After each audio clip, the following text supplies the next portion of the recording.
Muy buenos días en América, muy buenas tardes en Europa.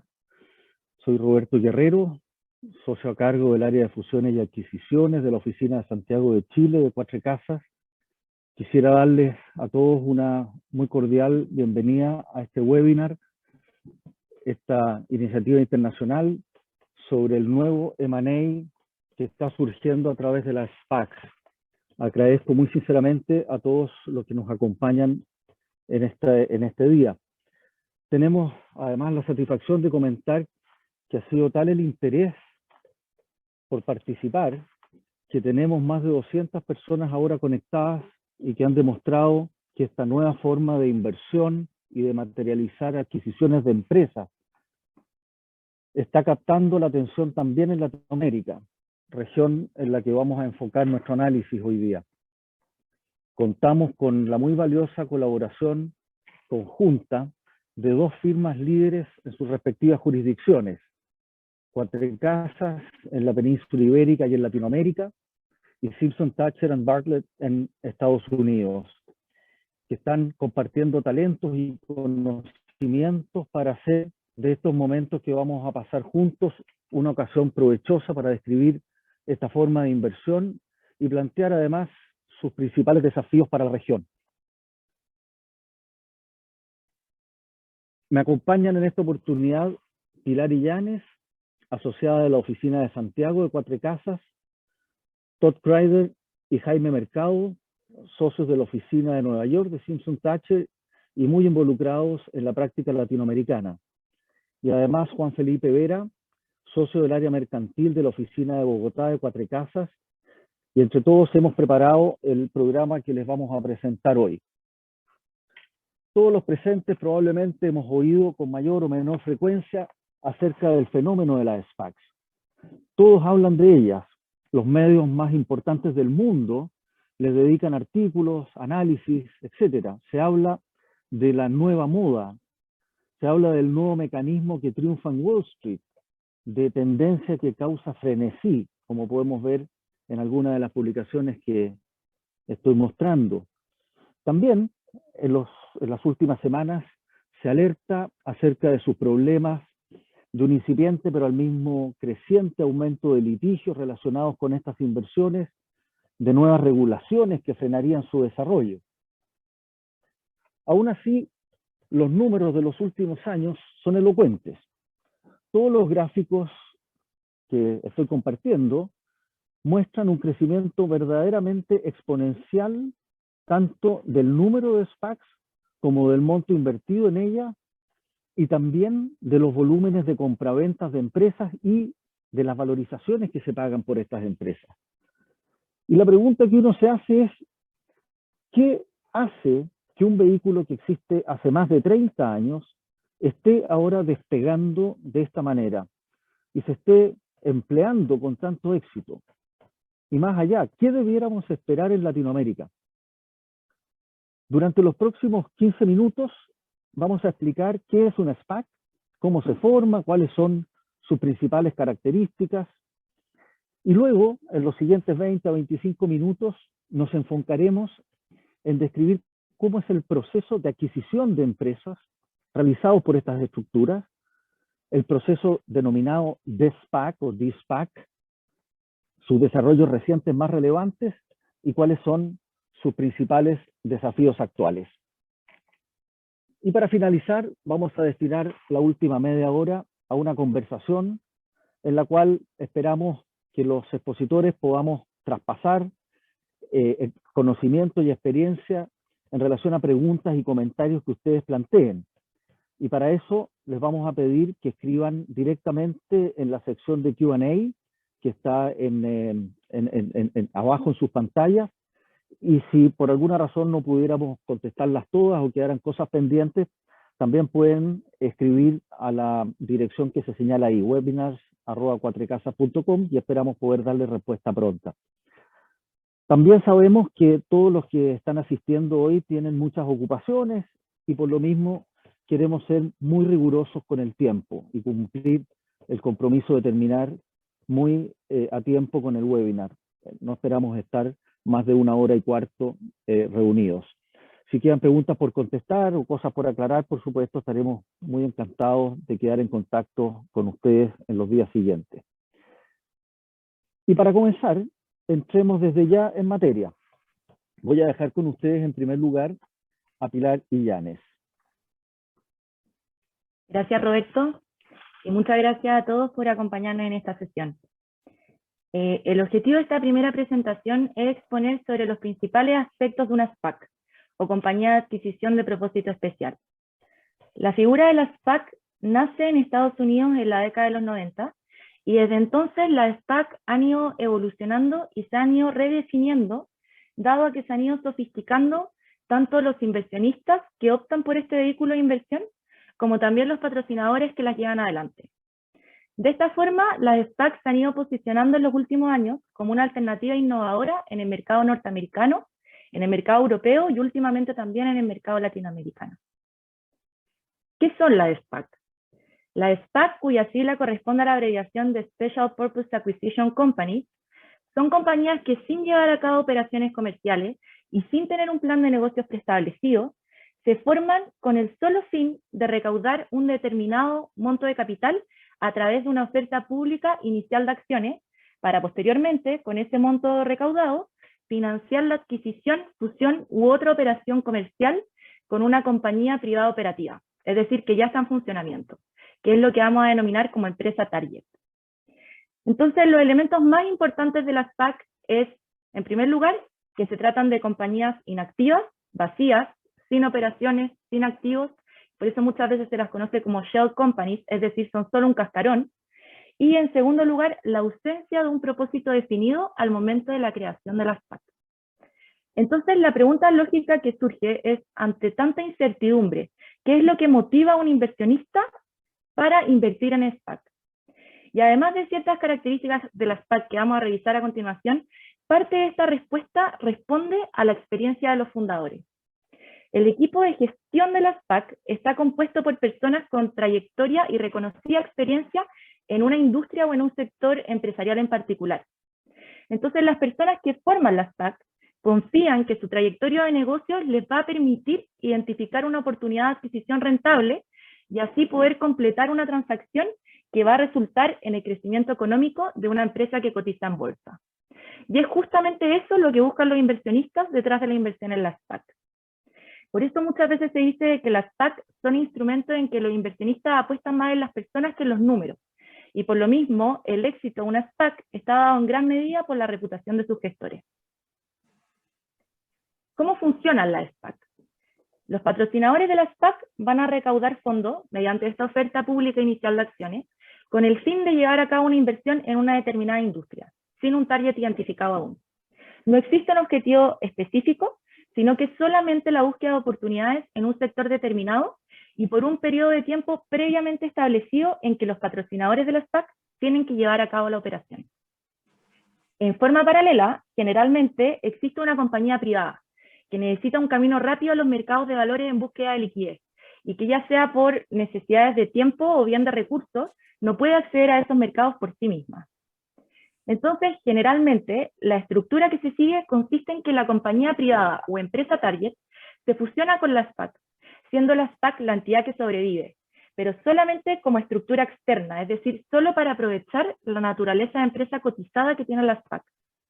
Y esta operación es justamente el propósito especial de la SPAC, y se denomina combinación de negocios o proceso de-SPAC. En la práctica, en el caso de esta fusión inversa, se trata más bien de una transferencia de activos de una compañía cerrada a una que cotiza en bolsa para poder acceder al mercado sin tener que asumir los costos y trámites administrativos propios de una apertura en bolsa. Y de esta forma, quienes eran accionistas de la SPAC pasarán a tener acciones en una compañía operativa que transa en bolsa y que además está administrada por personas con mucho conocimiento de la industria de la que se trate. Además, uno de los beneficios que ofrece la SPAC a las empresas target versus la ventaja que puede entregar una oferta pública inicial propia, es que la empresa target tiene certeza de cuál será el valor que recibirá. Es decir, se evalúa la empresa al momento de negociar la combinación de negocios. Aunque de todas formas hay que prevenir de que ese precio va a estar sujeto a renegociación en caso de que el deal no sea aprobado por los accionistas o si es que se ejercen muchos derechos a rescate, según vamos a ver más adelante. Pero de todas formas hay una mayor seguridad en cuál será el precio de retorno que va a recibir la compañía privada versus un proceso de apertura en bolsa propio, común y corriente. ¿Cómo se constituyen estas SPAC? En el caso de Estados Unidos, para poder incorporar un SPAC a una bolsa de valores, los fundadores deben llevar a cabo el proceso tipo que contempla la SEC. Y este punto es importante, ya que generalmente el proceso que debe llevar a cabo la SPAC frente a la SEC para poner en marcha una oferta pública inicial de acciones es más simple que en el caso de las empresas operativas, porque como las SPAC son compañías inactivas, no tienen resultados financieros históricos o activos que declarar. Y por lo mismo, generalmente el proceso de registro se centra más que nada en la estructura y estrategia que va a adoptar la SPAC, las industrias o regiones geográficas en que se va a buscar la empresa target, y también información sobre el grupo de personas que se va a encargar de su administración. Y el que el sponsor o el grupo gestor de la SPAC no tenga un objeto específico aún en la mira es clave, dado que si es que se tuviese un target en mente, o si es que ya se estuviese negociando una posible combinación, se estaría ocultando información a la SEC. Y por eso muchas veces el proceso incluye la presentación de una declaración en la que se declare que actualmente no se tiene ninguna combinación de negocio específica en consideración y que los funcionarios y directores de la SPAC no han seleccionado ni considerado individualmente un negocio objetivo para llevar a cabo esta combinación de negocios aún. La SPAC es constituida, listada y financiada en primera instancia por un grupo fundador, que provee capital de riesgo, esperando beneficiarse de una posterior participación en la empresa target. Y este capital de riesgo, provisto por los sponsors, es utilizado para financiar los costos de formación de la SPAC, los gastos previos de la oferta pública inicial, los gastos propios de la oferta pública inicial y los gastos posteriores, ya sean costos legales, asesores financieros, underwriters, entre otros. Las SPAC cuentan con un estatuto o con un documento constitutivo en el que se contempla la emisión de acciones comunes, acciones fundadoras, garantías comunes y garantías fundadoras, y en el que muchas veces también se establece el tamaño mínimo que debe tener la empresa target. Al momento del registro de la SPAC en la SEC, los fundadores van a adquirir las acciones fundadoras por un valor nominal. Y si bien generalmente este equipo fundador no recibe comisiones de ningún tipo hasta que la combinación de negocios se haya efectuado, los fundadores cuentan con el beneficio de que se les garantiza que sus acciones van a ascender a un 20% del total de acciones en circulación después de la oferta pública inicial. Es decir, tienen un porcentaje ya asegurado. Sin perjuicio de lo anterior, generalmente las acciones fundadoras también están sujetas a un periodo de bloqueo de 1 año desde que se lleva a cabo la combinación de negocios, salvo si es que las acciones comunes comienzan a transar por encima de un precio previamente fijado durante una cierta cantidad de días a partir de la fecha de la combinación de negocios. Estas acciones que se colocan en el público y las acciones fundadoras generalmente son idénticas, salvo por ciertos ajustes anti-dilución para poder garantizar este porcentaje al que nos acabamos de referir, y ciertas diferencias también en relación a la elección del derecho a voto para la elección del directorio, entre otras pequeñas diferencias. ¿Cómo se lleva a cabo entonces esta oferta pública inicial? Uno de los atractivos que tienen las acciones de la SPAC, es que se venden en unidades de bajo costo, generalmente de $10, que por regla general incluyen una acción común y una opción, que da derecho a comprar acciones adicionales en la empresa resultante de la combinación de negocios con un precio fijo, un warrant. Esto es lo más común, ya que hoy también existen ciertas SPAC que no cuentan con estas opciones, principalmente para mitigar los efectos dilutivos que estos pueden conllevar a la SPAC.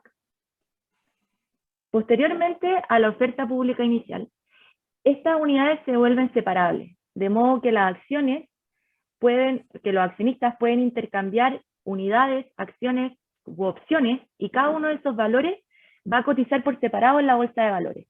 Y de esta forma los inversionistas poseen valores líquidos, y tanto las acciones como las opciones se pueden comercializar libremente en el tiempo intermedio a la identificación de la empresa target. Según el tamaño que tenga una SPAC, una opción se puede ejercer respecto de una fracción o bien por la totalidad de una acción.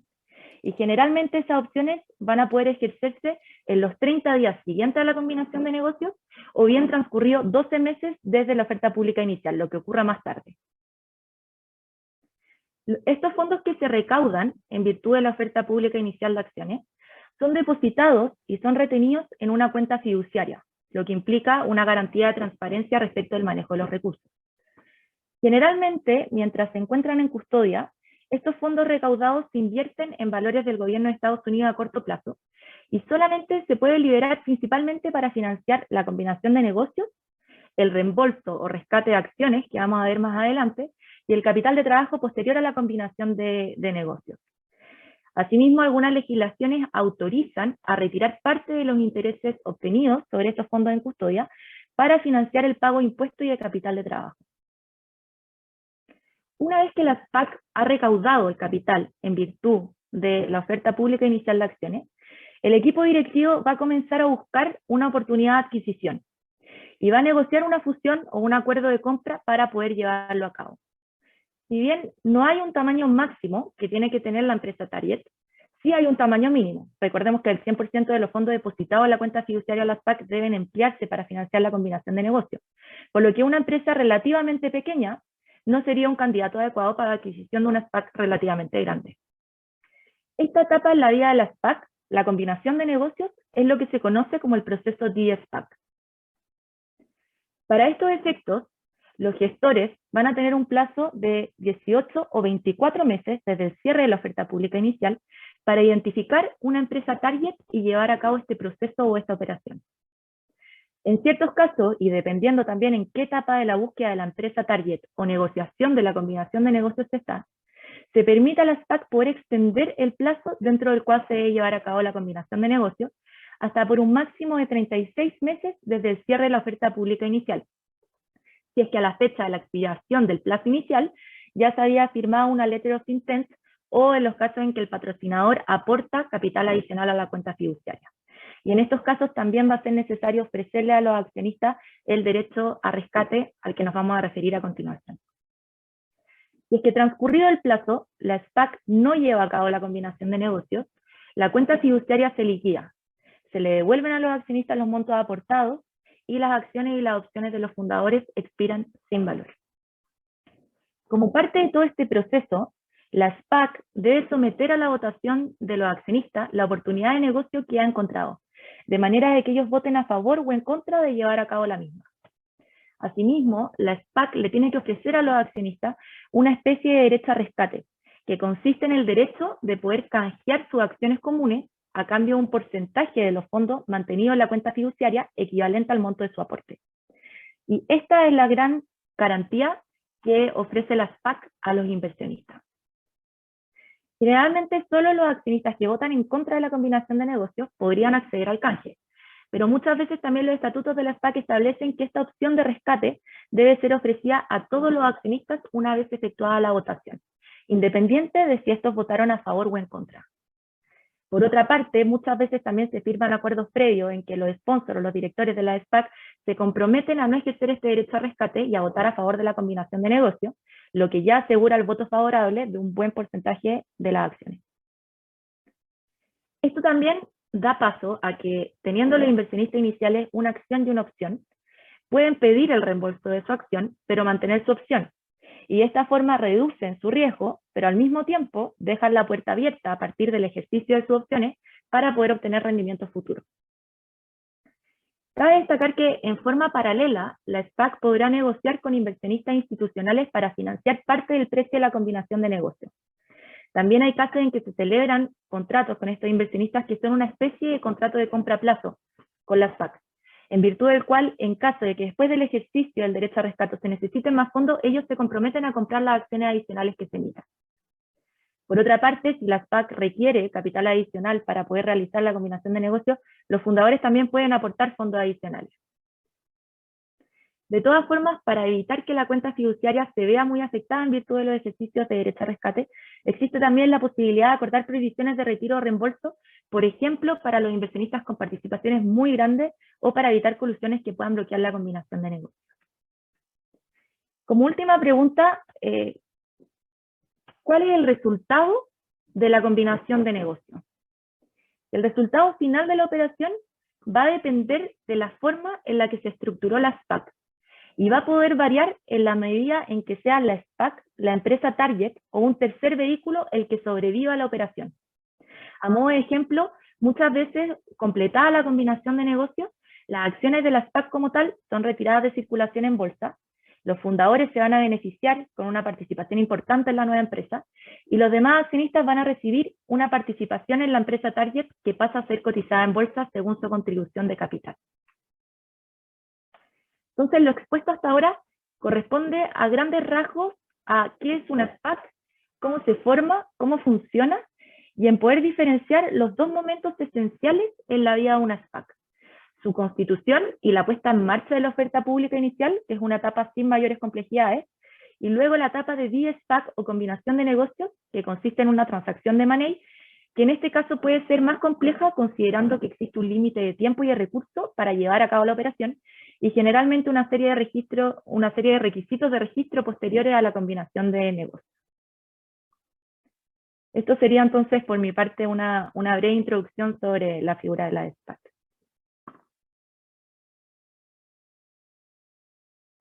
Muchas gracias, Pilar, muy claro. Y ahora le toca el turno a Todd Kreider y a Jaime Mercado, que nos van a explicar cómo funciona el proceso propiamente tal del M&A a través de un de-SPAC.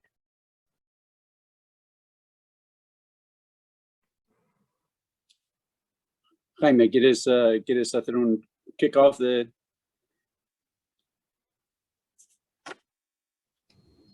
De acuerdo, Todd. Muy buenos días a todos. Muchas gracias a Cuatro Casas, el equipo de regional acá en las Américas, por esta invitación y por la amabilidad de considerarnos a nosotros para hacer esta parte de esta presentación.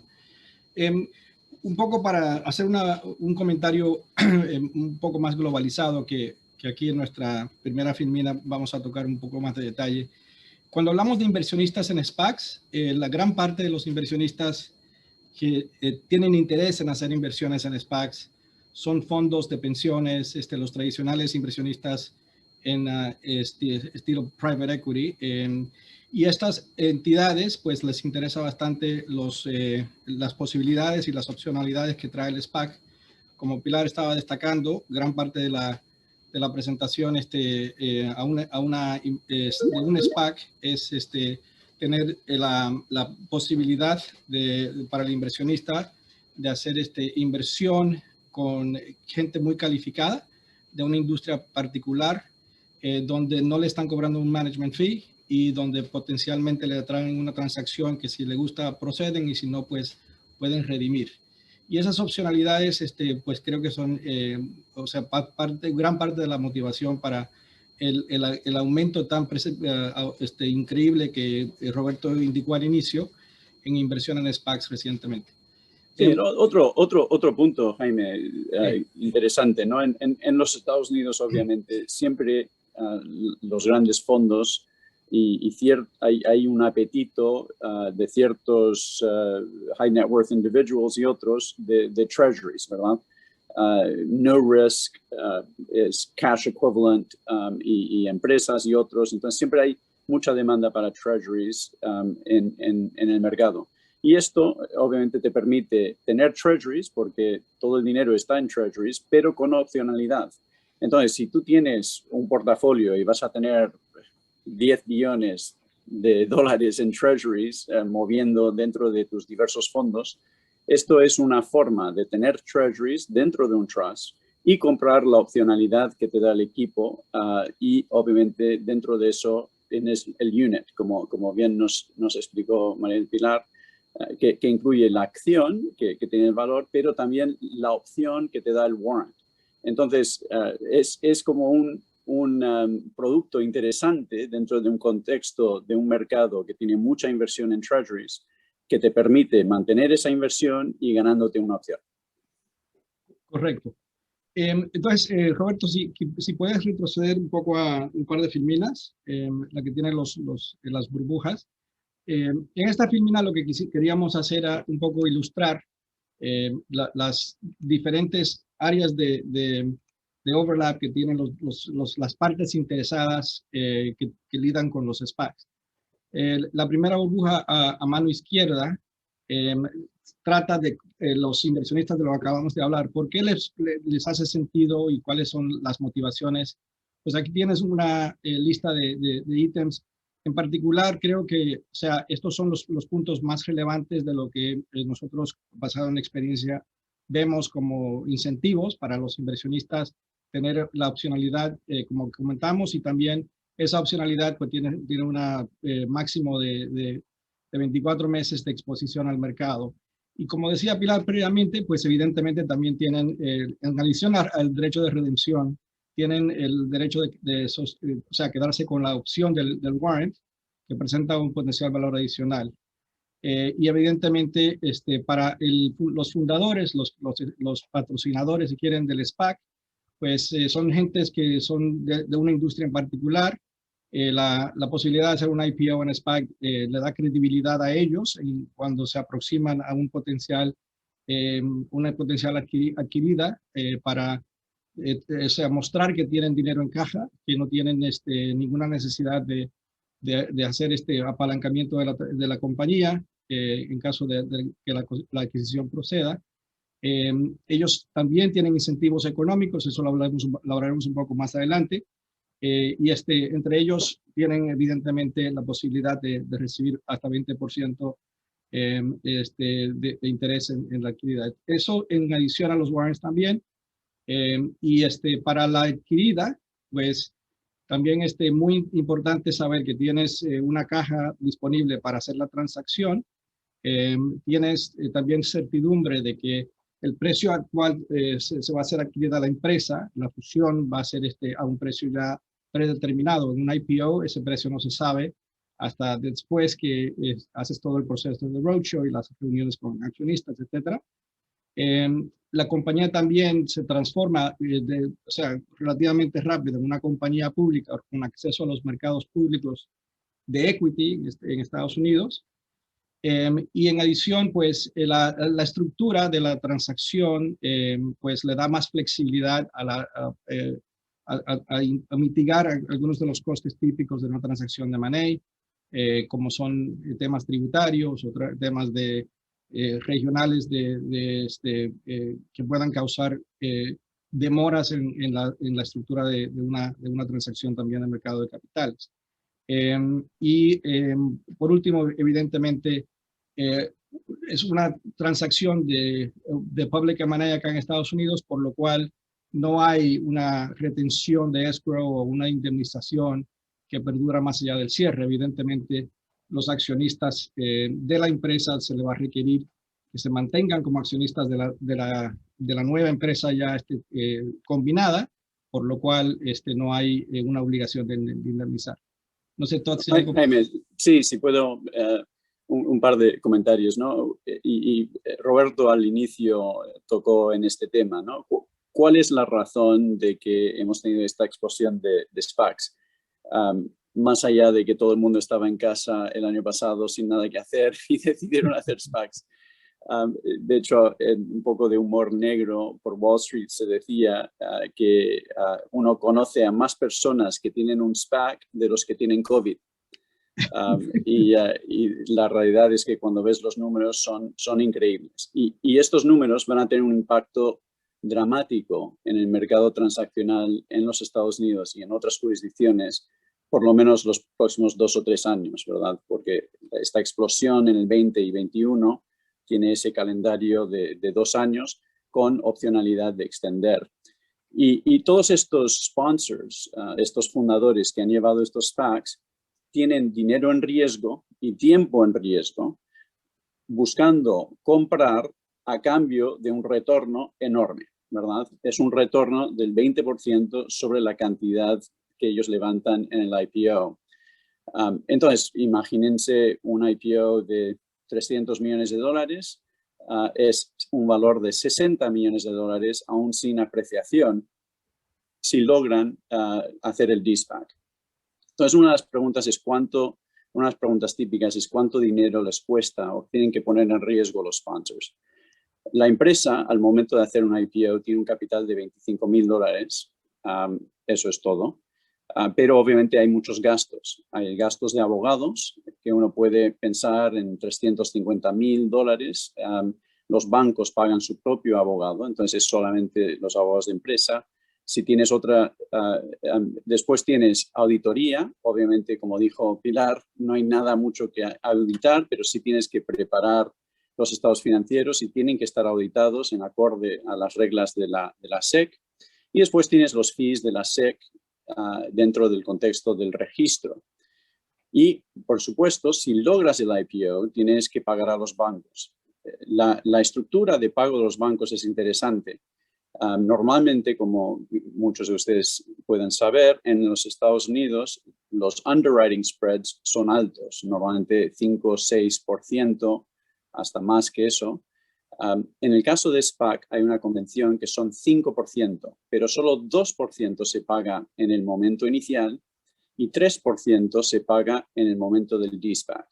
Y ese 2% no sale de los fondos recaudados. Recordemos que la evolución del mercado es tal que hoy día 100% del dinero recaudado en el IPO va dentro de un trust para estar ahí, para que tú puedas sacarlo si no te gusta el deal al final, ¿verdad? Entonces, ese 2% sobre el monto levantado tiene que traerlo el fundador. Entonces, en un deal de 300 millones, usando el mismo ejemplo, sería un fee de $6 millones que tienes que pagar a los bancos por levantar el SPAC. El remanente, los otros 3 o otros 9 millones en este ejemplo, solo se pagarían en el momento del de-SPAC y en ese momento sí habría acceso a los fondos del trust, además de los fondos que pueda traer la adquirida. Entonces, esos son los montos iniciales, pero por supuesto, entre el momento del IPO y el momento del de-SPAC, tienes muchos gastos, porque tienes que estar contratando abogados, expertos financieros, auditores y otros, y obviamente tus propios gastos, y tú no recibes compensación del trust en el intervalo, para estar hablando con docenas de empresas, con grupos ejecutivos, realizando due diligence y si logras encontrar un target que está interesado, obviamente avanzar en la negociación de contratos de fusión o otras combinaciones, los cuales son caros y complejos. Entonces, en esa fase hay gastos de millones de dólares, principalmente en gastos profesionales, para llegar al objetivo del de-SPAC. Si logras el de-SPAC, de nuevo, tienes acceso al trust y tienes acceso al target para pagar todos esos gastos. Si no logras el de-SPAC, esos gastos quedan por parte de los fundadores u otros inversores que ellos puedan traer en el intervalo para invertir en su proceso del esfuerzo de de-SPAC. Muchas gracias, Todd. Bueno, en la próxima filmina, aquí esto es un resumen muy sucinto de cuáles son los principales requerimientos para una entidad, póngase en América Latina, que le interesaría evaluar una posible adquisición por un SPAC. Estos son entre las cosas que son más, han sido más pesadas. Tenemos aquí una lista de temas. El principal, desde el punto de vista administrativo para la empresa, es el cumplimiento con el requerimiento de estados financieros auditados, que sean también auditados bajo la normativa PCAOB, que es la que acepta SEC. Eso porque evidentemente, para efectos de la fusión con el SPAC, hay que hacer una presentación ante SEC de la entidad a ser adquirida y la información financiera de esa entidad a ser adquirida tiene que ser auditada bajo estas normativas. Luego, en cuanto a un punto que levantó Pilar en su presentación sobre el tema de cuáles son los montos que son básicamente en el rango de la normalidad para asegurar que no hay una dilución tan enorme, el valor de empresa, el enterprise value de la entidad a ser adquirida, o sea, como una regla, debe ser entre 3 a 5 veces el monto total en la cuenta de fideicomiso. Esto, como comentaba, reduce la dilución de los accionistas actuales y también evidentemente trae una transacción lo suficientemente robusta al mercado americano para la subsecuente mercadeo y listado en Nasdaq o en New York Stock Exchange. En adición, perdona, solo un punto, y este punto del tamaño del target es un punto interesante, ¿no? Porque la realidad es que si se puede volver muy caro desde el punto de vista del target ser adquirido por un SPAC, ¿verdad? Como hemos observado, 20% del equity lo recibe el fundador, no a cambio de dinero, ¿verdad? Entonces, ese valor, tú pagas $10 por acción, pero después hay 20 acciones más sin esos $10, ¿verdad? Obviamente, el que está negociando del target ya sabe de ya conoce eso y lo toma en cuenta cuando está estableciendo el precio. Sin embargo, hay warrants que acompañan, ¿verdad? Estos contratos para una obligación de entrega en el futuro de un cierto número de acciones de la empresa si se cumplen ciertas condiciones. Normalmente esos warrants se pasan a ser rescatables después que el precio sea 11,50, ¿vale? Recuerden, empieza el precio en 10 en todos los SPACs. Entonces, el warrant puede tener un precio de 15% más y obviamente esto es un incentivo de que se queden dentro los accionistas. El warrant existe como un incentivo adicional a votar a favor, a hacer que se cumpla el SPAC y tienes esta reserva. Al inicio se daba en cada unidad un warrant equivalente a una acción. Lo que ocurrió es que hubo mucho pushback por parte de los targets. Demasiado caro. La dilución posterior a la operación era muy cara desde el punto de vista del target. Entonces, los targets renegociaban los términos de los warrants en el curso de la negociación. Y Jaime puede hablar más de esto en el de-SPAC. Pero dentro del de-SPAC no es tan sencillo como el target ser simplemente un price taker, sino hay una negociación que incluye los términos mismos del SPAC y puede incluir los términos del warrant, a qué nivel puedes convertirlos, cuánto tiempo de lockup tienen los fundadores sobre sus acciones o sobre el ejercicio de sus warrants y otros temas que podemos hablar. Pero bueno, el punto es, obviamente, si tienes un target bien más grande que está recibiendo acciones del SPAC o que queda dentro con acciones, eso hace que estos elementos sean menos caros sobre la totalidad del precio. Exacto. Y eso creo que, como decía Todd, es una de las cosas que se ha estado sobre los últimos 2 años.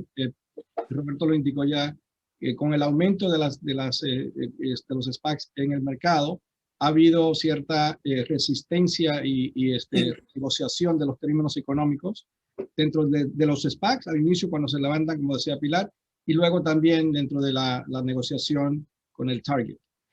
Siguiendo acá la filmina, quizás tocar 2 puntos más. Uno es para efectos de la entidad que está interesada en una plática con un SPAC, o sea, es básicamente un requerimiento de la transacción de que haya básicamente un porcentaje relevante de accionistas, de hacer rollover, o sea, de seguir en la compañía combinada como accionistas. Y eso creo que es, o sea, una de los importantes características de las transacciones, en gran parte porque, de nuevo, es una forma de asegurar que no van a tener que hacer un levantamiento adicional de capital, etcétera, y que la transacción haga sentido para todos. Y luego, quizás para tocar el último tema en esta filmina y luego pasar a la próxima, el tema de la evaluación y la razonabilidad de la evaluación es muy importante porque creo que es una de las cosas que para efectos de las transacciones en las que hemos participado junto a SPACs, ya sea del lado de los vendedores como del lado de los compradores, la evaluación que se le otorga a la compañía pues es muy importante para asegurar que no hay una distorsión, porque evidentemente como es una compañía pública que está adquiriendo una compañía privada, la compañía pública tiene que justificar la evaluación que se le ha dado a la compañía. Y eso es algo que subsecuentemente puede resultar en litigios si hay una alegación de que se pagó demasiado valor por una empresa que no tenía un valor justificable. Aquí pasamos a los procesos del de-SPAC. Esto muy rápidamente, una filmina aquí que resume los principales puntos. Como en toda transacción de M&A, se empieza con una ejecución de un MOU después de haber evidentemente hecho los alcances relevantes. Firmado el MOU, típicamente se requiere una exclusividad para que el SPAC pueda evaluar la transacción, porque tienen gastos que tienen que incurrir, como Todd ya mencionó. Y luego se comienza un proceso de debida diligencia en preparación para la redacción y negociación de un acuerdo de fusión. Firmado el contrato, teniendo ya un MOU bastante adelantado, los bancos de inversión involucrados en el de-SPAC típicamente arman juntas con los diferentes accionistas relevantes del SPAC. Los principales accionistas del SPAC, se les aproxima el grupo que está manejando la transacción para hacer sondeo y darles una perspectiva, ya como se dice acá, un over the wall look a esos accionistas de la transacción que se está negociando y esto es evidentemente para testear el nivel de apoyo de esos accionistas importantes en esa transacción. También se hacen reuniones con potenciales inversionistas adicionales, que estos son los que, como decía Pilar en su presentación, para que un de-SPAC se pueda manejar, tiene siempre el punto de debilidad del SPAC, que tiene las redenciones. Entonces, para asegurar que mitigas, en caso de que haya muchas redenciones por los SPAC investors, mitigas ese problema utilizando este pipe investor como una fuente adicional de fondeo. Esas reuniones se llevan en paralelo con la que previamente comentaba de las reuniones con accionistas relevantes. Eso hecho, evidentemente ya hay más confianza de la que la transacción va a poder proceder y ahí se anuncia la transacción después de firmado el merger agreement y se hacen las presentaciones relevantes ante SEC. Toda la información se hace mediante comunicación pública. Recordemos siempre que el SPAC es una entidad pública que tiene requerimientos de publicar hechos relevantes con su regulador y también en el listing en Nasdaq con el New York Stock Exchange. Luego ahí comienza el proceso regulatorio con SEC. Aprobado el proceso comenzado el proceso regulatorio con SEC, esto significa esencialmente que hay que hacer una presentación de lo que aquí llamamos un proxy, que se les va a enviar a los accionistas del SPAC para que ellos tomen en consideración toda la información relevante de la entidad a ser adquirida, para que ellos lo puedan llevar en consideración en su voting decision, que se tiene que tomar en una asamblea de accionistas que se va a programar subsecuentemente. Y luego se siguen las reuniones de roadshow de la transacción con los SPAC investors y con los pipe investors.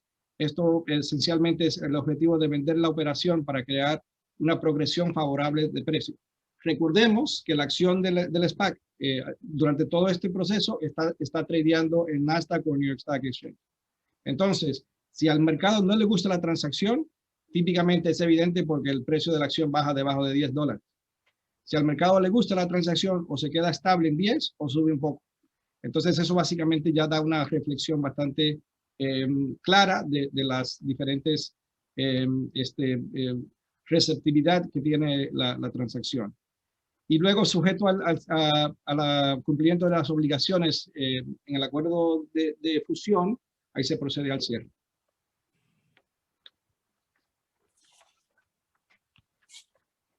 Aquí repetimos un poco y quizás un par de temas acá para repercutir por qué se hacen estas transacciones con SPACs, cuáles son los beneficios para los grupos vendedores. Yo creo que aquí ya hemos tocado varios de ellos en relación en comparación quizás con un IPO tradicional. Como comentamos anteriormente, este tipo de estructuras pues permite reducir la deuda de una entidad que esté muy apalancada, porque tienes caja directamente al momento del cierre. y también da un aumento potencial a los accionistas comparado con una IPO, porque recibes dinero directamente al momento del cierre, no tienes que esperar un book build, etcétera, y preserva la apreciación de la compañía a largo plazo, porque esos accionistas también se quedan como parte del pool importante de accionistas de la combinada. Solo para un comentario, la realidad es que las estructuras del SPAC, del D-SPAC, pueden variar muchísimo, ¿verdad? Es decir, hasta no siempre la empresa que sobrevive es el SPAC. Otra empresa, que puede ser hasta una empresa en otra jurisdicción, puede pasar a ser el vehículo y sucesor para motivos del listing, ¿verdad? Entonces, no es necesariamente el caso que es el SPAC en sí, que es la que sobrevive, sería lo más tradicional en los Estados Unidos, pero, por ejemplo, si fuera una empresa fuera de los Estados Unidos, la adquirida, y hay más y más SPACs buscando en Latinoamérica, es muy probable que la que sobreviva sea una empresa fuera de los Estados Unidos, por motivos fiscales, por motivos también de aprovechar, de ser un foreign private issuer que tiene un régimen más liviano en relación a la SEC hacia futuro. Entonces, primero, simplemente ser consciente que hay esa flexibilidad dentro de esta estructura. Lo segundo es, muchas veces el dinero que hay dentro de SPAC puede quedarse dentro. Es decir, puede ser como una inversión primaria si es una empresa, como dice Jaime, que necesita repagar deuda para bajar su leverage, o bien necesita dinero o capital para expansión. Por otro lado, se puede estructurar para que hayan pagos a todos o una porción de los accionistas vendedores. Por ejemplo, si tienes un fundador y quieres que el fundador se quede dentro, pero hay private equities en la empresa que vas a adquirir y esos private equities quieren salir, puedes estructurarlo para que los private equities reciban cash derivado del SPAC y los accionistas fundadores y otros se queden dentro. Total, hay total flexibilidad, es el punto. También, obviamente, se puede usar leverage. Entonces, una adquisición muy grande que busca un target 2 o 3 veces más grande, normalmente eso sería simplemente confusión con acciones y todo el mundo queda con acciones de la pública, pero si hay necesidad de cash para sacar a private equities u otros, también se puede hacer uso del leverage. Entonces, todo el gama de opcionalidad que existe en el mundo del M&A se puede traer a este escenario. El otro punto es que, y esto creo que es especialmente relevante en Latinoamérica, creo que se van a ver transacciones en las cuales se compran 2 o 3 empresas. ¿Por qué? Para obtener más escala. Para el SPAC es muy importante tener escala y muchas veces las empresas que les gustaría comprar aún no tienen esa escala. Uno puede imaginarse sobre todo en el campo de compañías de tecnología, de fintech, donde hay empresas en diferentes países que de por sí solas no tienen escala. Entonces puedes mirar una estructura que pasa a ser aún más compleja, que involucra múltiples jurisdicciones para combinar activos y así lograr una mayor escala. Para cualquier empresa que esté considerando un SPAC, es importante empezar a prepararte, porque así eres más atractivo. Por ejemplo, contratar contables, empezar a mirar y preparar lo que serían tus estados financieros con un Big Four y con PCAOB Accounting. Si tienes eso, es una ventaja grande para un SPAC, porque ven eso y dicen, oye, este puede moverse rápidamente. El otro le va a llevar 6 meses de trabajo llegar a donde ya está este, ¿verdad? Entonces, hay cosas que uno puede hacer para empezar a prepararte y quedarte más lindo para la fiesta del SPAC. Y creo que eso es muy importante. Una de las cosas que hemos visto en transacciones relevantes en mercados ha sido la escala, como decía Todd. Otro tema aquí para destacar y que quizás sea en esta primera más relevante para para temas América Latina, es el tema de la potencialización de sucesión. Empresas que ya son históricas también han sido targeted y hay mucha o sea, viabilidad para utilizar un SPAC, dado que traen, o sea, los patrocinadores tienden a ser personas profesionales que les interesa a largo plazo la industria o esta compañía en particular, que pueden ser una forma de enganchar una transición, una sucesión. Pasando a la última, Filmina, creo que para efectos de cuáles son las desventajas, aquí ya Pilar habló bastante sobre el tema de la redención. Esa redención crea cierta incertidumbre de que cuál va a ser el monto total de capital que va a estar disponible al momento del de-SPAC. Recordando que aun cuando hace sondeo de mercado, hay muchos accionistas en el SPAC que no se le ha comunicado directamente y ellos tienen un voto directamente en la asamblea de accionistas y pueden redimir de todas formas. Por eso tenemos el tema para mitigar ese riesgo, el tema de tener un mínimo de caja para poder asegurar que la transacción pueda cerrar. Entre los otros dos puntos más importantes, creo que el próximo es el de transformarse a una compañía pública en Estados Unidos, que en adición a que es costoso, también tiene riesgos de estar expuesto a litigios acá y otras de las cosas que ya todo mundo que entiende el mercado americano sabe. Y el tema de la dilución, que ya todos tocó bastante, esas diluciones, como decíamos, son relevantes y tienen ciertos mecanismos para reducirlos, pero aún con la reducción son bastante pesados. Y otro de los temas que siempre surge acá y espanta a nuestros clientes con regularidad es el costo de ejecución de esta transacción, más allá de la dilución. El costo en sí de una transacción como esta, pues, es relevante, tomado en consideración aún cuando tienes una caja importante y comparado con lo que es un IPO y una transacción de manera no pública.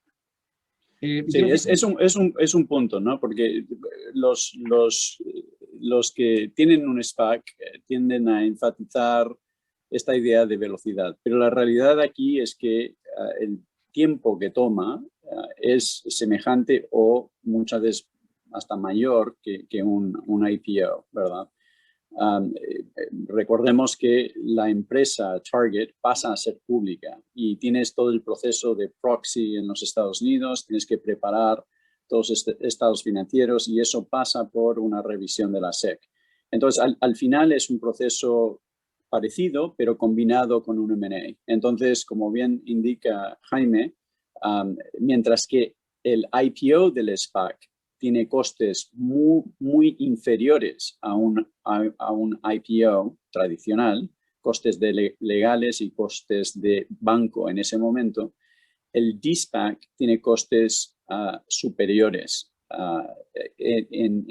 por las razones evidentes, ¿no? Tienes un M&A muy complicado en el cual tienes muchas piezas moviéndose y tienes no solamente que tener el target que está de acuerdo con la transacción, sino también tienes que tener los inversores.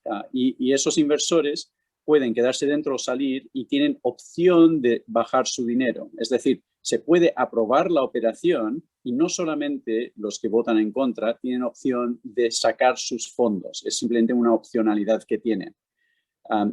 Entonces, ahí tienes otro tema, como bien apunta Jaime, de asegurar un minimum cash level.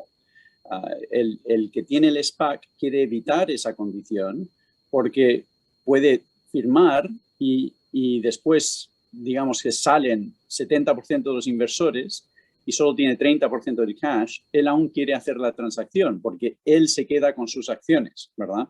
Y ya tienen valor porque tienen el target. Sin embargo, el target va a querer asegurar un cierto nivel de cash para que tenga sentido para él, para que no sea demasiado caro el interés de acciones que se está llevando el fundador del SPAC. Entonces, estamos comunicando solo una pequeña parte, pero hay muchas piezas que se están moviendo sobre el tablero en el caso de una de estas operaciones. También quisiéramos mencionar y quisiera corregir, bueno, no corregir, pero dar un matiz. La experiencia de empresas no estadounidenses con litigios en los Estados Unidos en relación a estar listado es muy buena. Hay muy poco litigio en los Estados Unidos para empresas no estadounidenses que ofrecen valores en los Estados Unidos.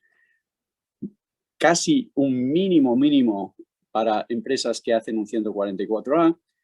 Hay obviamente más riesgo si haces una transacción pública, pero aún así la experiencia es un porcentaje muy bajo, tiene experiencia de litigio y solo ante abusos muy significativos.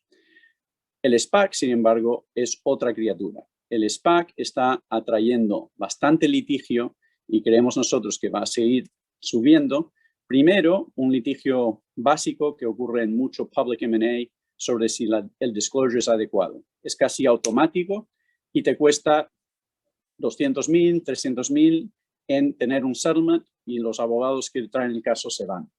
Sin embargo, hay otro litigio más serio que se está empezando a ver, que es sobre los conflictos de intereses que pueden tener los que manejan el SPAC en relación a la recomendación, el directorio, los conflictos de intereses que tienen ellos al recomendar una operación.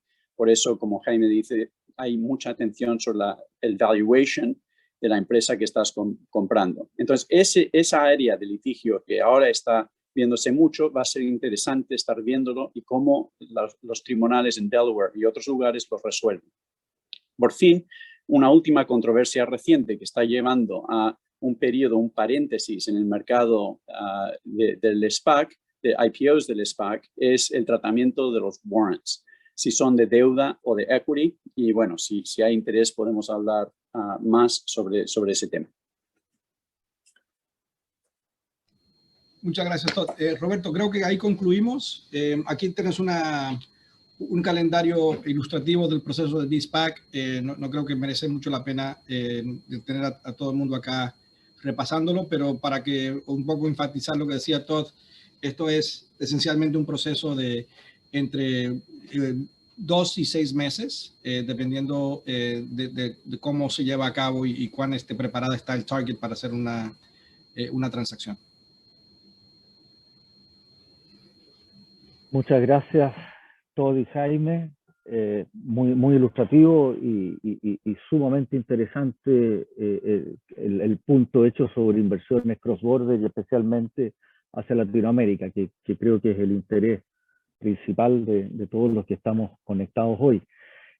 La idea es que ahora podamos comentar entre todos los principales aspectos de sus presentaciones. Obviamente hay muchas cosas que ya han salido y para abrir los fuegos, lo primero que preguntaría, les recuerdo también que pueden usar la sección de Q&A, ya han llegado varias preguntas, así que las voy a ir compartiendo. Es cómo se vería el uso de una estructura así en Latinoamérica. ¿Se puede, no se puede? Y para abrir la conversación, me gustaría preguntarle a Juan Felipe, ¿cuál crees tú que sería la típica estructura de un de-SPAC con un target en Latinoamérica? ¿Ah? Y te lo pregunto porque en Colombia ha habido experiencia de de-SPAC y hay actualmente, entiendo, por lo menos así se ha reportado por la prensa, una operación en ciernes en que hay inversionistas de varios países. El principal es colombiano, una empresa farmacéutica, entiendo, donde hay un empresario también chileno muy reconocido en esa misma industria que forma parte de esta operación. Así que, si quieres, podemos partir con eso. Sí, perfecto. Buenos días a todos y gracias nuevamente a Jaime y a todos por la explicación. Muchas preguntas supongo que tienen los asistentes.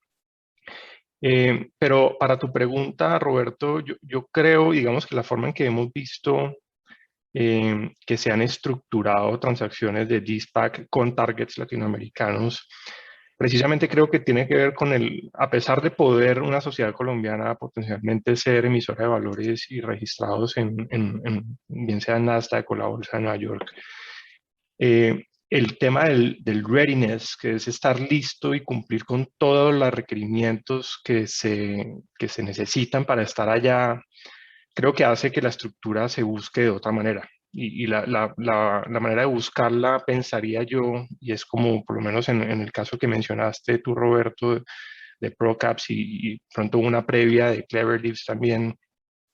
Lo que se hizo es que los accionistas de las sociedades, por lo menos latinoamericana, en este caso colombiana, probablemente movieron sus acciones a un holding company y ese holding company fue el que se fusionó con el SPAC. Yo pensaría que esa es la manera más fácil porque entonces termina siendo el SPAC y el target colombiano simplemente siendo una subsidiaria, una filial del SPAC, que, la compañía, que sigue siendo la compañía listada. Eso pensaría que a pesar del target ser filial de una compañía listada y sujeta a temas de compliance y demás, pues no va a tener, no es propiamente la compañía listada, entonces mucha de la regulación pues termina quedando a nivel del SPAC. Otra posibilidad, supongo yo que es típica, es cómo hay una especie de swap de acciones, ¿no? Entonces, la compañía colombiana aporta sus acciones al SPAC, el SPAC libera acciones, y ahí digamos que entramos a todas las alternativas que Todd mencionó, donde una porción del cash puede ir simplemente a los accionistas para poder satisfacer una necesidad de un cash out que tengan, y las acciones del vehículo colombiano simplemente suben y quedan invertidos, digamos, allá en el SPAC. Pero no, digamos que no veo como la opción más válida que la compañía latinoamericana termina siendo la absorbente del SPAC,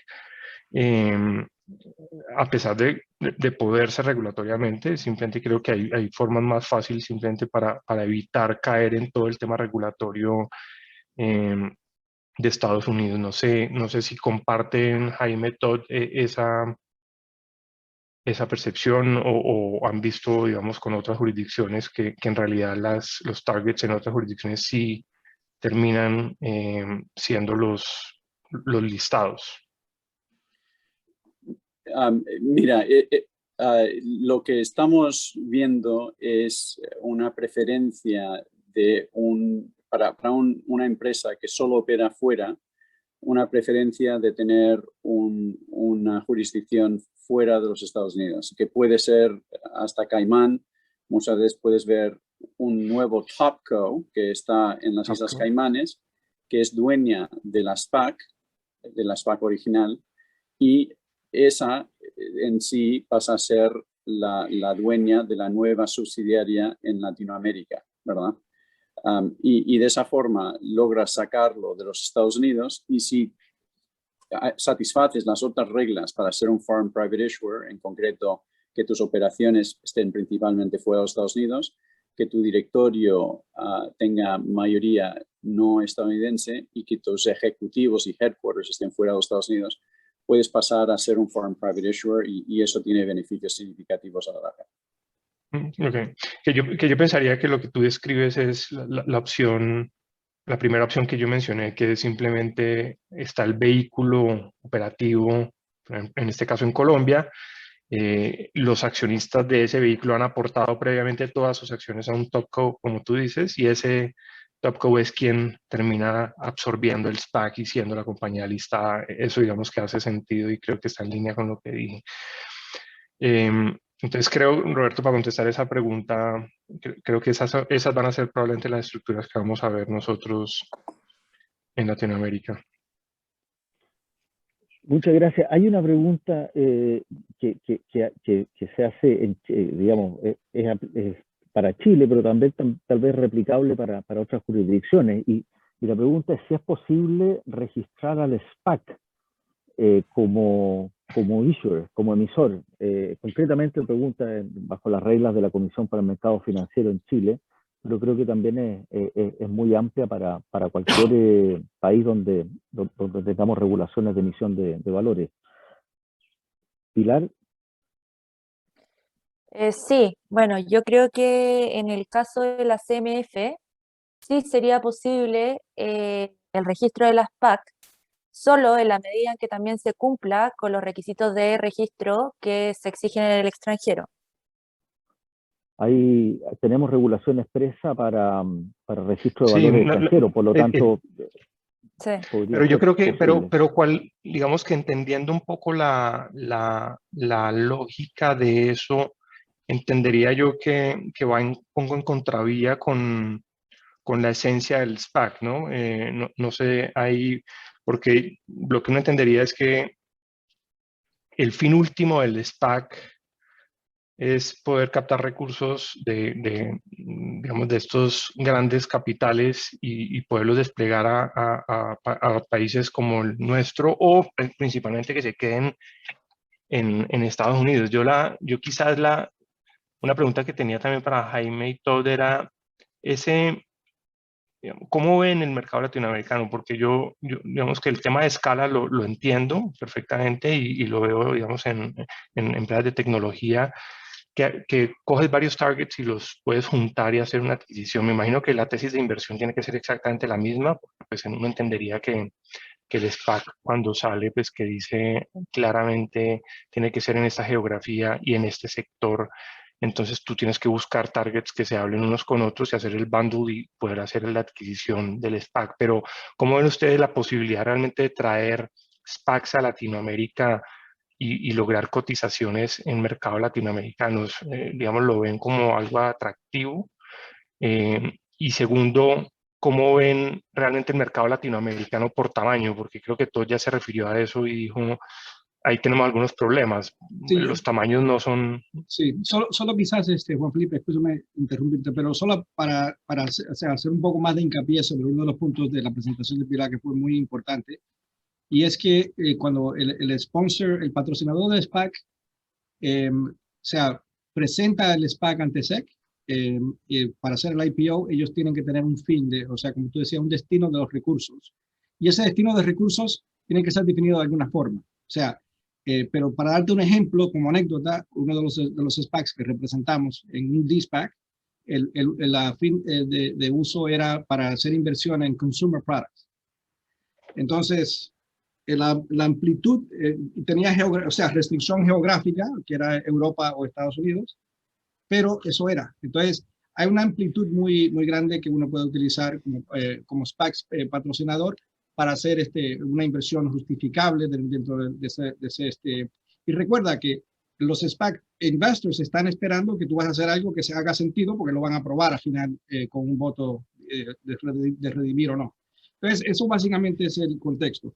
Ahora, empezando la pregunta de esa forma, la respuesta a tu consulta y quizás lo que veían en la pantalla en el Q&A de si hace sentido o no listar localmente, quizás un poco más de lo que para mí hace mi expertise, pero no, como creo que ahí ibas con tu respuesta, Felipe, como que no hace tanto sentido si el fin es tener una compañía listada en Estados Unidos para tener los accesos a capital, que haría sentido en hacer una transacción con que luego usted tengas un dual listing. Eso como que sería un poco contraproducente, me parecería, desde el punto de vista de los fines que tienen estos SPACs.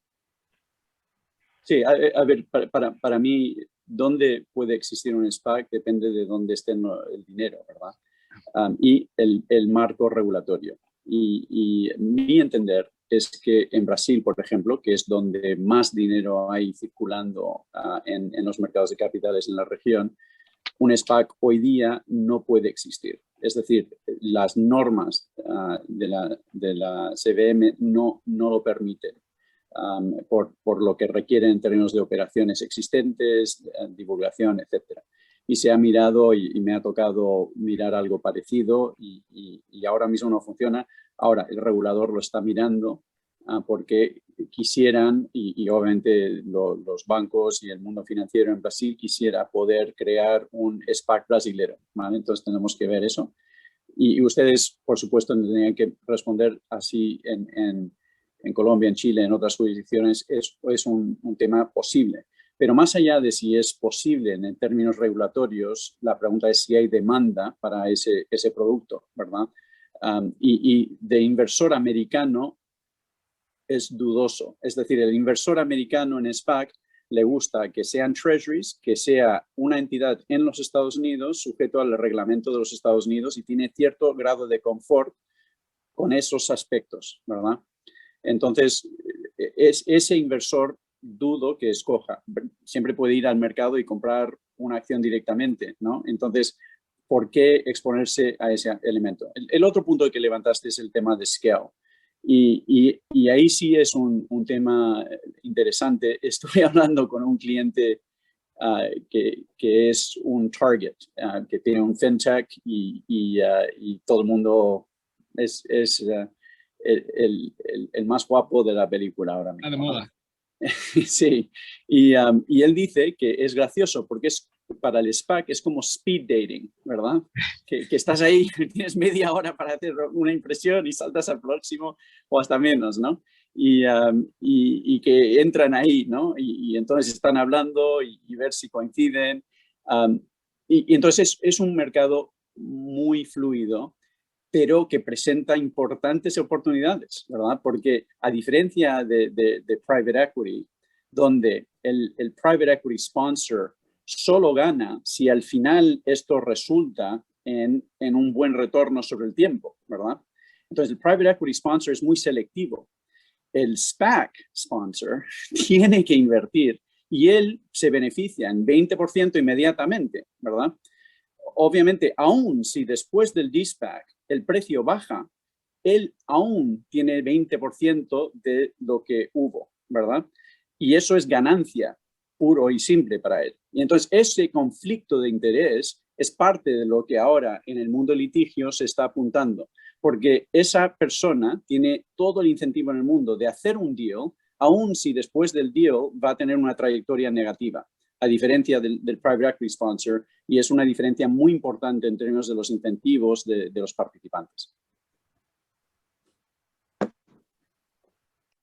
Muchas gracias. Hay un par de preguntas relativo a las compañías target en particular. Por ejemplo, si es necesario algún tamaño mínimo de la compañía o algún mínimo de tiempo de operaciones para que tenga historia.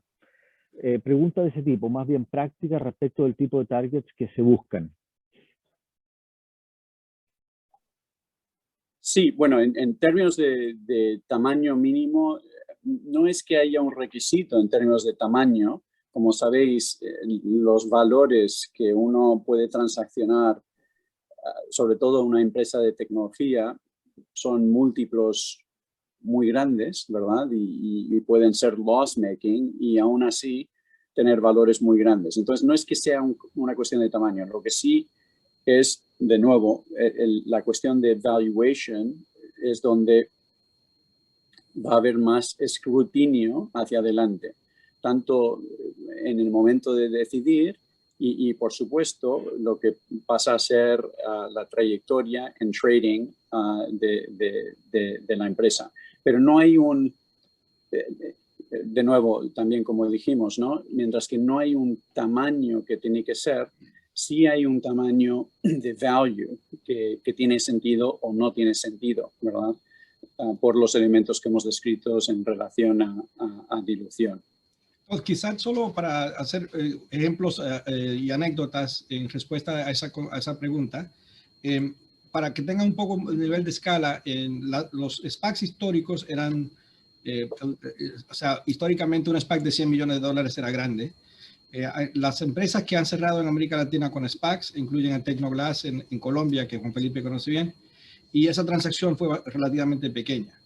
De nuevo, eso hace ya varios años que se hizo y no es lo que se está viendo hoy en día. Entonces, en temas de escala, Roberto, yo creo que lo que es importante era lo que habíamos comentado en la presentación, de que el volumen de diluciones es muy importante, entonces por eso hay una regla básicamente o sea, sobreentendida, que para que haga sentido económicamente para el target, el enterprise value de la empresa pues debería ser entre 3 y 5 veces. Eso mitiga dilución, pero también es un tema de valor y de costes.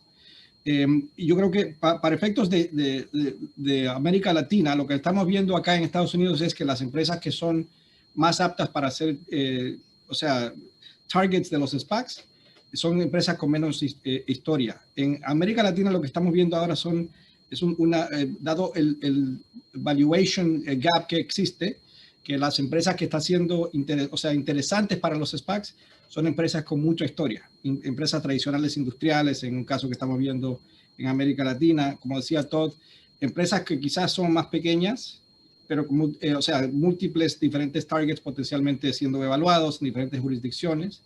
Yo creo que eso va todo al concepto de qué escala hace sentido en el contexto de un de-SPAC. Yo tenía una pregunta, si me permiten, que ahora que hablaban se me viene a la cabeza, que es el tema de gobierno. Digamos, como bien mencionaron, cuando se hace el SPAC y se hace el IPO, la gente cree un poco en los sponsors, ¿no? Entonces ponen su plata porque ahí está X o Y persona que sabe mucho del negocio determinado. Pero en la combinación de negocios probablemente el target termina teniendo un control, ¿cierto? Los accionistas previos del target terminan teniendo un control del SPAC o del vehículo resultante que termina listado.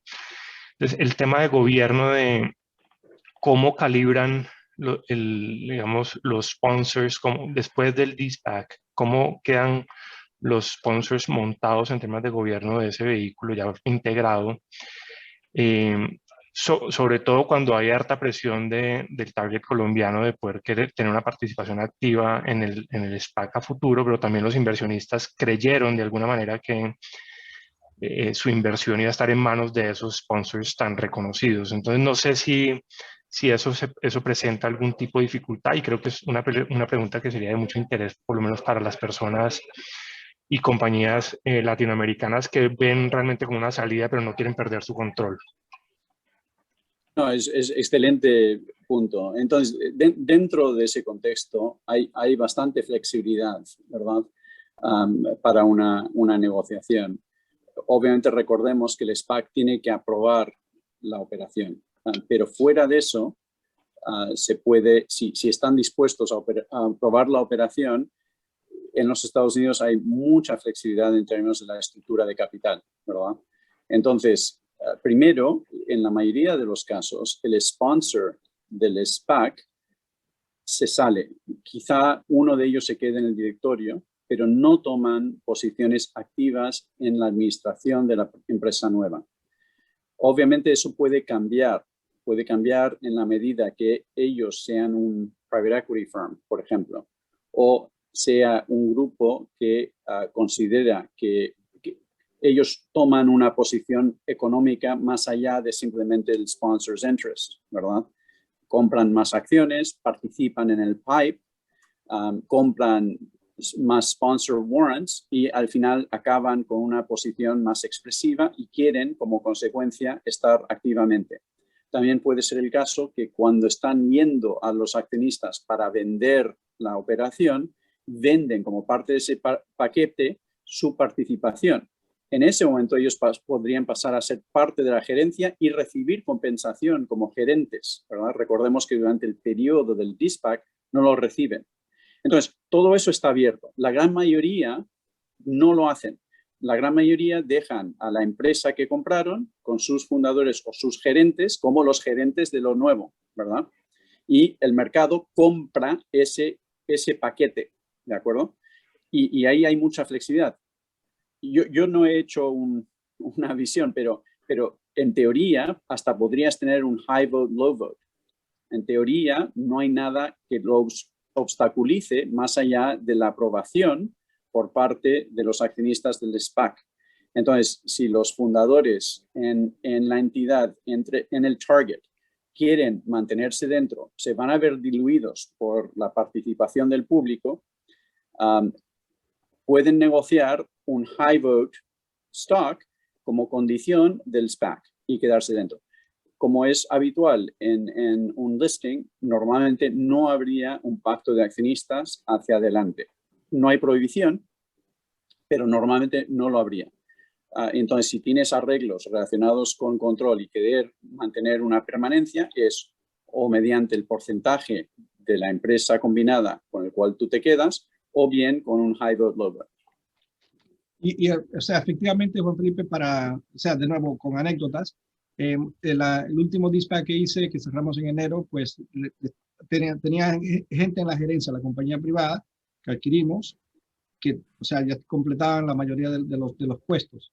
Pero había algunos que, por ejemplo, el Chief Legal Officer para una compañía pública es muy importante. Se contrató como parte del proceso de de-SPACing, o sea, durante todo el listing de la transacción, el proxy statement, todo eso, se aprobó específicamente la contratación de la General Counsel de la compañía. En otra transacción que estamos viendo, como decía Todd, uno de los partícipes en la transacción es un private equity company, y ellos tomaron una posición importante y negociaron para hacer designar a un CFO nuevo en la compañía. De nuevo, muy puntualmente cosas que se ven, pero la continuidad de la gerencia existente es importante porque evidentemente es una de las cosas que, como tú decías, para nuestros compatriotas en América Latina, pues es importante ver si habrá necesidad de hacer una transformación radical para poder salir al mercado. Nada de eso ocurre. Lo que sí es importante mantener presente también es que tienen que identificar lo que se llaman independent directors para el board, porque la compañía va a ser pública. Eso es lo que casi más que otra cosa es lo que se hace más hincapié, porque de nuevo es un tema muy importante ser una compañía, transformarte en una compañía pública acá, y para esos efectos el independent director o los independent directors son sumamente relevantes. Sí, solo es un excelente punto el de Jaime. Si eres una empresa estadounidense pública, tienes que tener una mayoría de independent directors, a menos que tengas un controlador directo de más del 50%, ¿vale? Si eres una compañía no estadounidense, si estás ubicado fuera, ya no se te aplica esa regla de la mayoría. Y eso ayuda, obviamente, en términos de mantener control. Si tendrías que tener sobre el curso del primer año 3 independent directors, pero puedes mantener no independientes que constituyan una mayoría. Si quieres, Roberto, podemos recoger rápidamente algunas de estas preguntas. El SPAC no puede tener targets identificados porque sí. A ver, puedes tener muchos targets en mente, pero no puedes tener un acuerdo con ninguno de ellos.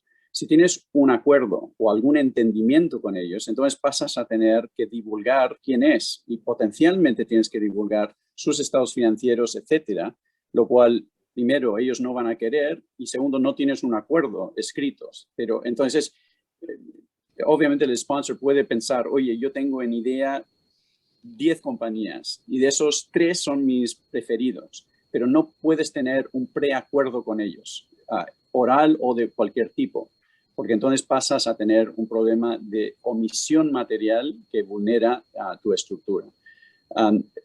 Otra pregunta es si es un joint venture. No es realmente un joint venture, es un business combination, pero de forma posterior pasas a tener simplemente una empresa con todos los accionistas unidos, un directorio y, como dije antes, no hay un pacto de accionistas. Hubo una pregunta también sobre secundarios versus primarios. Y obviamente en un IPO normal la gente prefiere que sea primario, ¿verdad? Es decir, que todo el dinero recaudado se queda dentro de la empresa en vez de salir a los accionistas existentes. En este caso es diferente porque al final lo que votan es esa combinación, y esa combinación, como dije antes, puede tener de todo, ¿no? Normalmente parte del dinero se va a quedar, quizá todo el dinero se queda, pero quizá parte del dinero sale para otros objetivos. Entonces, todo eso está sobre la mesa y obviamente todo eso se va a divulgar y los inversores deciden. Y al final es una cuestión de valuation de la empresa al final, y creo que ese punto de si queda dentro o no it comes out in the wash, ¿no? Es parte de lo que se define en esa valuation. Bueno, hay varias otras preguntas que han ido surgiendo, pero ya estamos en la hora y nuestro compromiso era terminar a esta hora. Así es que, naturalmente, que estamos disponibles. Si nos pueden reenviar las preguntas a la dirección que antes les mencioné, déjenme ver si lo puedo, webinars@cuatrecasas.com o a los correos personales de los expositores que están ahí mostradas. Y sin más, un agradecimiento muy grande a todos los participantes, tanto en el público como los expositores. Creo que ha sido una discusión muy interesante, muy profunda y también muy práctica para ver cómo traemos a Latinoamérica estas experiencias y cuando lleguen, porque van a llegar, estar bien preparados.